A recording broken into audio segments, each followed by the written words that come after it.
জানো, আমার শ্বশুরকুলে ডিম পছন্দ করে না এমন কোনো মানুষ নেই।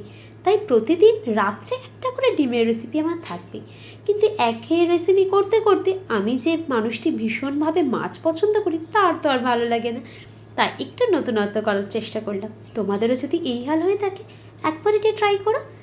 এখানে আমি ডিমটাকে সিদ্ধ করে কুসুমটা বের করে নিয়েছি। নিয়ে যে ডিমটা ছিল সেটাকে ছোট্ট ছোট্ট করে কেটে একটু অন্য রং চং দেওয়ার চেষ্টা করেছি। লবণ দিয়ে ভেজে নিলাম, স্বাদটা দ্বিগুণ হয়ে গেল অলরেডি। এবারে যেটা করব, যেভাবে আমরা যে কোনো জিনিস ঝাল করি সেই রকমভাবে আলু, পেঁয়াজ, আদা, রসুন, একটু গোটা জিরে, একটু গোটা ধনে ভালো করে সেটাকে পিষে নিয়েছি। নিয়ে সেটাকে দিয়ে ভালোভাবে কষিয়ে নিয়েছি।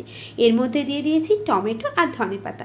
একটু সুন্দর করে কষিয়ে নিয়ে তার মধ্যে দিয়ে দেবো ডিমের কুসুমটা, আর দেবো কাশ্মীরি মির্চ, চিকেন মশলা আর গরম মশলা। ব্যাস, এটা ফুটতে দাও, তাহলেই রেডি। বানিয়ে দেখো কেমন লাগে একটু জানিও, তাহলেই হবে।